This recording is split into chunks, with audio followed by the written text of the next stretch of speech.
And thanks everyone for being here. I'm excited to talk about advanced soil fertility. So really putting, you've done a soil test and now putting those recommendations into practice. And Grant, I want to invite you to chime in at any point and make this a discussion if you wish. It can be kind of fun that way. But anyway, so for the next almost half hour, we're just going to spend a little bit of time on the basics. There's some definitions that get thrown around a lot, and I think can be used interchangeably, but shouldn't be. And so we'll just kind of go through that. I want to talk a little bit about product labels, so it's easier to know what to look for, and then actually going through the test, seeing what a recommendation is, and then how to select the product and tailor it to your space. So first, starting with the basics. So my approach, the Soil Test Labs approach, is really about sufficiency and not overdoing it. And so I like to put this slide up that a lot of things we can do maybe once or twice or 3 times, but it eventually catches up with us. And it can be expensive to correct some issues. So that's why it's so important to soil test and just get an idea of what's happening in that black box in the first place. There's also a lot of information out there that isn't going to hurt the soil, but it's not going to give you the best bang for your buck if you're trying to address a nutrient deficiency. And so it's really this balance between knowing what the soil needs and then providing that and no more. Okay. So let's see here. So plants need 14 mineral nutrients. The good news for us is that the soil is a fantastic nutrient bank and it takes care of most of these for us. There are a few that we should check in on that Grant covered, and I'll show them again here in the next slide. But relying on visual symptoms can be unreliable. A lot of things look like other things, and by the time they show up, it can be too late that season to correct it and still get the optimal yield. My picture on this screen is a trick picture. Someone may think there could be a nutrient deficiency, maybe nitrogen, because the lower leaves are a lighter yellow color, lighter green, but actually this plant is just infected with a virus. So it just shows that a lot of these visual symptoms can be difficult to differentiate. And so really considering that soil test to check in. The other reason it's important, and this is from the most common emails that I get in the spring, are issues of elevated salts because someone has added far too many nutrients. And so I want to talk a little bit about that and covering it on the front end. So these 14 mineral nutrients are divided into macro and micronutrients, ones that are needed in large quantities versus small. And I'm going to focus here on our primary macronutrients, NPK. With P and K, phosphorus, potassium coming with a routine soil test, and then we typically will receive a blanket nitrogen recommendation. Okay.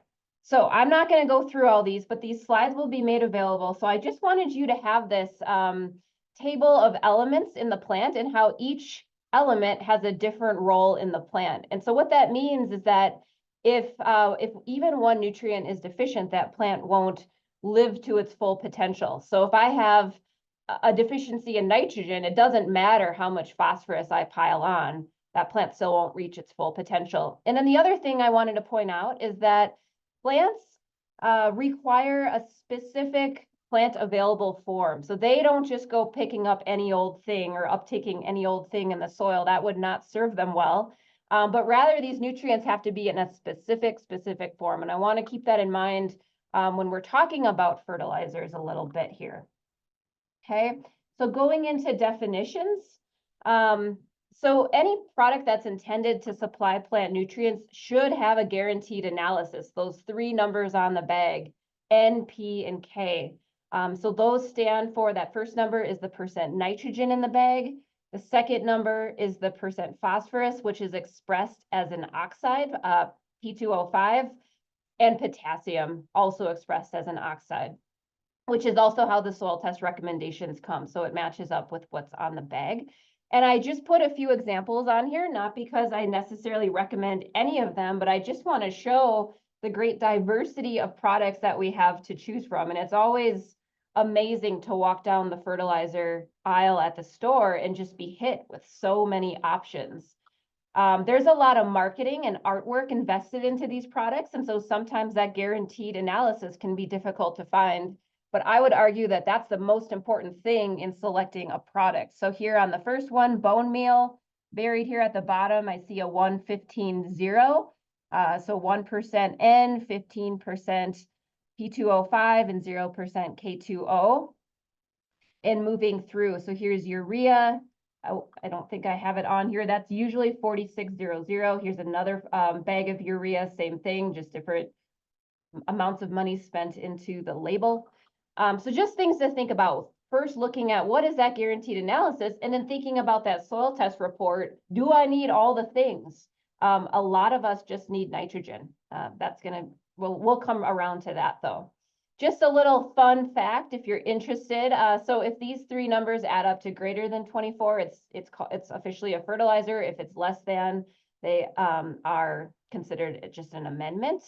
But in thinking about this, in putting this guaranteed analysis to use here, how much N is actually in a 10-pound bag of urea?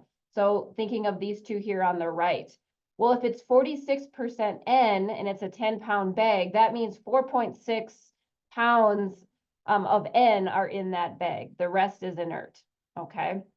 So urea would be a much more concentrated form of nitrogen that I can put down, as opposed to, say, bone meal, which only has 3%, 1 to 3%, depending on the brand and processing, okay? Now, I want to take this a step further and talk about the fine print, which is usually on the back side of the bag. So that first look at what's the total amount in the bag is one thing, but then understanding if it's plant available or not. Remember how I said it has to be, plants can only take up specific forms. And so this gets at how quickly those nutrients will be available in those forms. So on this first example, the Dr. Earth, if I turn it around, that whole guaranteed analysis was 463, but as you'll see here, 4% water insoluble nitrogen. So all of that nitrogen is insoluble, which means it's not going to be available right away. It has to break down first and mineralize for the plant to be able to take it up. That'll be an important consideration that we'll come back to in thinking about the timing of applications, and then when the plant needs the nutrients too, and trying to match that up. So yeah, a lot of our organic fertilizers are going to have insoluble forms. There's just a lot of terms that mean the same thing. So I wanted to point that out here in this slide. So available or soluble means it's available pretty much right away. In terms of nitrogen, ammoniacal also means it's available right away. And then words like insoluble or organically bound or slow release are not available right away. They have to break down first. And that is going to be a function of the product as well as the environmental conditions. So things break down when it's moist and warm a lot faster than when it's cold and dry, for example. Okay. And then the last definition here is organic. So organic matter, that's something in the soil that holds a lot of nutrients. It's the remains of plants and animals that lived and died and became part of the soil. Then there's the certified organic, which is through a USDA program. So some of us are looking for organic products that would be certified through this program. Look for this label OMRI when it's a fertilizer or amendment. This product label would be more for the produce that's being marketed. And then also organic in terms of chemistry. So this means a compound just has carbon in it. So for example, if I grew a cover crop such as clover and it was breaking down, I would consider the nutrients to be organically bound, even if I grew that clover under conventional practices. So just a little bit to move those definitions apart. But with that, we're going to move into translating the soil test recommendations into action. I won't spend a lot of time on this slide because Grant covered it really well. But just this idea to check in with the soil at least once. It should be more often, especially with annual cropping systems. But it just can be such a surprise to see what's already in the soil in the first place. Okay. And then I also wanted to call out 2 fact sheets. I'm going to pull some tables from these, and sometimes it's easier to just Google USU and then the title of these fact sheets to pull them up versus give you a link. But they have excellent additional information on strategies for sampling and testing and interpreting, as well as some nice workbooks to use. So I'm going to show you a few soil tests. I call these the Utah Special. These are what are in my inbox quite often. And I'll talk a little bit about why in a bit here. So we've talked about texture a bit and pH already, that we're naturally on the alkaline side of things. Salinity is one that comes up a whole lot for small farms and gardens. And it's because of a few reasons, but it can be easy to overdo it. Or I like to say, love the soil to death when there's a small or limited amount of space. It can be easy to pile things on. And our soil salinity in Utah is naturally a bit elevated because of our environmental conditions. So in looking at this, I would actually say this is a good soil test because that salinity isn't any higher. Here's another one that's not overly bad. I would have some relief at seeing this soil test. Okay, I'd be concerned a little bit, but they just know that salinity can get high quickly. And it's expensive to correct. So keeping an eye on it, doing a soil test to just check in, it'll really help guide what amendments can be used. And in one of the fact sheets, we have a table of salinity tolerance. So the threshold is the point at which that yield or the potential of that plant starts to decline. It doesn't mean it's going to die right away or anything like that, but it's when it starts to be sensitive to salinity. And as Grant mentioned, many of our horticultural crops are intolerant of elevated salinity. I've been studying cut flowers, and you'll notice there's not really many on the list, any sunflowers on there, since it's an oil crop, which is relatively tolerant, but most of our cut flowers are very sensitive. And hopefully in the next decade, I can maybe add to this list for cut flowers too. So keeping in mind salinity is a really important aspect here on the soil test report. But now I want to dive into what to do with this NP and K business. So you'll see in these tests, the routine test comes with texture, pH, salinity, P and K, and you can add on nitrogen if you wish. Otherwise, there is typically a blanket recommendation, which I'll show here in a few slides. But this is my Utah Special. I see this so often on having very high to high P and K coming from small farms in garden type soils right here. So my first thought is, I wonder if they've been adding a lot of compost and manure to their soil. That would be my first question.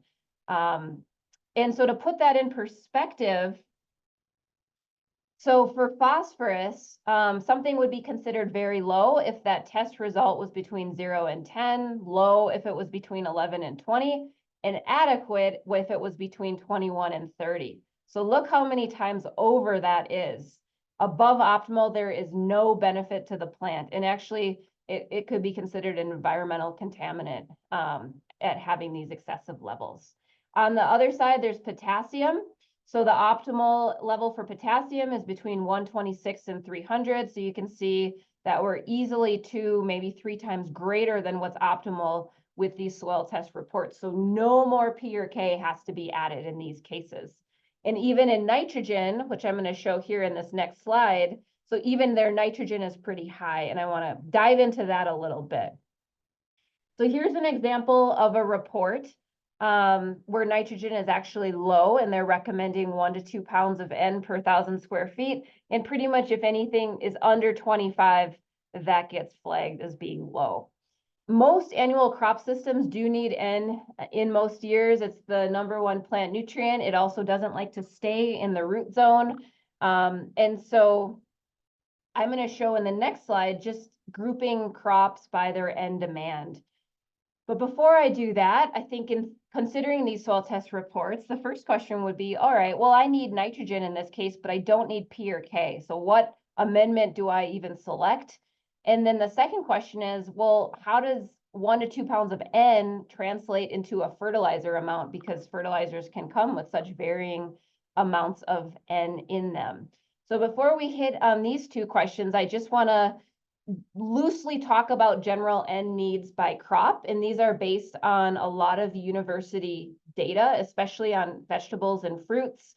And some of our agronomic crops like corn, there's been extensive research to develop these N needs.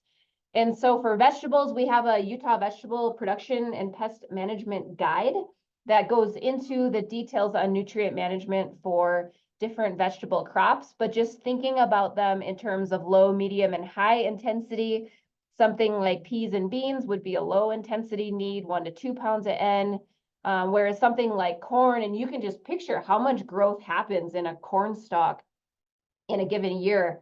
Onions and potatoes, they have somewhat more inefficient root systems as well. And so those have greater needs. But most vegetables fall into that medium category. There hasn't been a lot of research on cut flowers, but there is a publication out of the University of Maryland, which is getting out east. We definitely need research to happen here out west. And we've been trying to do a little bit of that at USU as we conduct other trials, but they also have low, medium intensity ranges. So thinking about typically bulbs, a number of our perennials that are low water users like yarrow and so forth, those tend to be lower users of N as well. Dahlia is our highest intensity cut flower when it comes to N need. We did a formal study on that here at USU, but most of them again fall into this medium range for nitrogen. And then we also, I want to plug the commercial tree fruit production guide that's out there. Again, if you Google these titles, they'll come right up, and they have recommendations per tree. So take a look at that if you're interested. So getting back to that first question from the soil test report, what product to use? Well, if the soil test report only recommends adding nitrogen, that means to select an N-only product. Okay, so that first number on the bag should not be 0, and the second 2 numbers on the bag should be less than the first number. Okay. Of a lot of fertilizers and amendments will brand themselves as balanced or all-purpose, like 10-10-10, 14-14-14. But if P and K are not needed, please do not select those. There's not a need for that. By the way, this is a picture from our Dahlia study looking at different N rates. You can just see that difference in growth by N rate. So I want to use 2 examples. I want to use one conventional one, urea, and one organic option, blood meal, to just illustrate how much product would be needed if we think back to that soil test report that said 1 to 2 pounds of N per 1,000 square feet. So I know equations are where presenters go to die, but hang on with me. I tried to color code this so it's a little bit easier so that you can just input these numbers. So let's say that soil test, I need 2 pounds of nitrogen per 1,000 square feet, and I want to select urea to meet that need. I look on the bag, it says 4600, so I'm good. I'm not adding any P or K. And so to be able to calculate this, I would take the pounds of nutrient recommended by the soil test, divided by the number on the bag as a decimal. So divided by 0.46, and that will give me the pounds of product to add per 1,000 square feet. So in this case, 2 divided by 0.46 is about 4 pounds of urea that I would need if my space is 1,000 square feet. If I go the organic route and I want to use blood meal, and we'll say this brand has a guaranteed analysis of 1200, how much do I need? So again, I take that 2 pounds divided by the number on the bag as a decimal, 2 divided by 0.12, and that gives me about 17 pounds of blood meal to add across that 1,000 square feet. So we're adding more of this product because it's less concentrated, right? It's only 12% N as opposed to 46% N. So I would be adding more of this product to hit my need. Now, what if my space is not 1,000 square feet? I think few of us have exactly 1,000 square feet in a given crop. Maybe you're in a situation where you have a small bed, or you're managing a community garden and there's a number of beds to spread this across. Here's a picture of Greenville Farm where we do a lot of our research. So I've got field down here on the south, a couple fields with beds. They're just distributed everywhere. And so we have to tailor these recommendations for our area of space. So when the recommendation, so in the last slide, we found that we needed about, let's go back, 4 pounds of urea per 1,000 square feet. So what I would do is take that 4 pounds divided by 1,000 to get it per square foot, and then I'd multiply it up by my area size. And we're going to walk through this as an example. Let's just pretend I have 3 beds. They all need the same amount of N, and each bed is 4 feet by 50 feet. Okay, so first off, the area that I'm working with per bed is 4 times 50, that's 200 square feet. So if I take 4 pounds of urea divided by 1,000 square feet times 200 square feet, that gives me 0.8 pounds of urea to apply per bed. Okay, so just dividing out 1,000 and timesing it by my area in square feet. And then the same thing with blood meal. From the previous slide, we determined that we needed 17 pounds of blood meal per 1,000 square feet. So 17 divided by 1,000 times 200 would mean I'd need 3.4 pounds of that per bed. Another way I could look at it is I just want to apply it across all 3 beds at once. We do that a lot here because we inject through, so we do fertigation, we inject the nutrients into our drip system. And so then what I actually do is you can total up all of your beds. And if each bed is a different size, you would just add them up.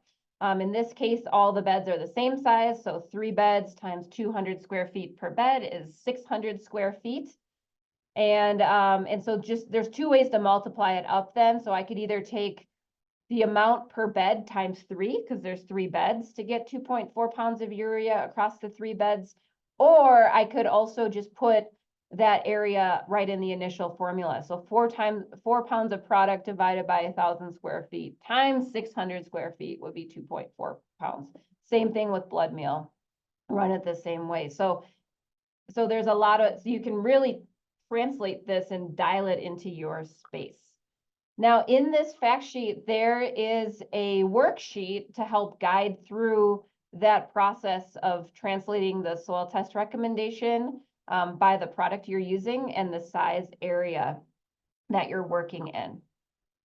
Get a lot of questions about, do I need to work in weights, not volumes? And I have to say, if you were to visit us at the Greenville Research Farm, you would see my undergraduate intern. She spends probably a half day at the scale measuring out exactly how much NP and K each of our fields needs so that we apply it exactly. And it's pretty easy to do if it's a small space. One of those culinary scales, a small scale that also works in grams or ounces, can be really helpful just for weighing it out. You can just weigh it right into a Ziploc bag, for example, and then it's ready to spread. If it's a larger space, a pretty large field, then you might want to use a larger scale that can handle greater weights, like a bathroom scale and so forth. Another way to do it would be for a smaller area, you could purchase a smaller quantity of the product. So if I bought a 10-pound bag of urea and I only needed 4 pounds of product, I could estimate that I'll be using just under half of that bag to apply to my area. And then there's a lot of extension websites outside of USU where they actually have some conversions to help translate a weight into a volume. It's just a little bit more complicated because you have to multiply by the density of the product, which varies by product. But here's a fun one from the University of Wisconsin, where they basically give you a way to easily convert, just a number to convert from weight to volume. Pints, cups, tablespoons, that sort of thing. So check it out if you're interested. And again, these slides will be posted for reference later. Compost and manure are popular amendments. And I wanted to point out, there's a fact sheet. I'll show the title of it here shortly. Here's compost types based on what they're made out of. So composts have the properties of their parent material. You'll notice here, a chicken manure-based compost would have a high salinity. That's true for poultry. There's pretty high salt content in their manure, whereas it's lower with a plant base. So think about this. When we said our magic number was 2, we just really want to be careful on compost. If I add some chicken manure based compost, it doesn't mean my soil salinity is going to shoot up to 16. But if I'm adding 6 inches per year of this, I'm going to run into trouble pretty soon. These are my girls here in the picture, so I absolutely do compost their manure, but I added in pretty conservative amounts. And just in thinking about soluble and insoluble nutrients, compost and manure have both. I know I'm running out of time, so I'm just going to move through these last slides, and I want to just point out these resources. So that table in the last slide came from this fact sheet on sustainable manure and compost use. The last page of that fact sheet is actually a table to work through if you're adding a certain amount of compost or manure. You can take those numbers from the table on what the average nutrient content is, tailor it to your garden space, and it'll help you know how much to add. And then there's also an Excel file you can download where you can just type in and then it calculates it for you. So some thoughts on timing nutrient applications. You know, there's pluses and minuses with every management approach that we have. And so these are just some generals for small farms and residential. Ideally, we're not applying in the fall because there are pretty strong winter losses, especially with nitrogen potential. All at once in the spring versus split applications in the growing season. This really depends on the fertilizer choice. Is it soluble? Is it insoluble? What's that nutrient release timing? What crop is being grown and what's its nitrogen demand? What's that soil texture? Is it a sandy soil and I'm going to lose all of my soluble N right away? Or is it more of a loamy or a clay soil? And then weather conditions, cool, wet, hot, dry, it's all going to affect the timing.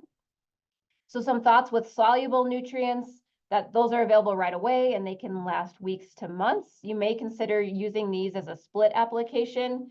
For our cut flowers, we typically add half of our N right before transplant or planting, and then the other half about a week before bloom to help carry it through.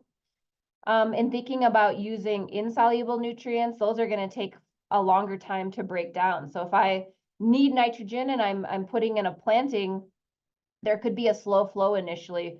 And maybe, you know, and so just considering that with what you add to hit that demand, thinking about when is that crop growing the most, that's what it's going to have a greater demand. And so trying to time that with the nutrient availability.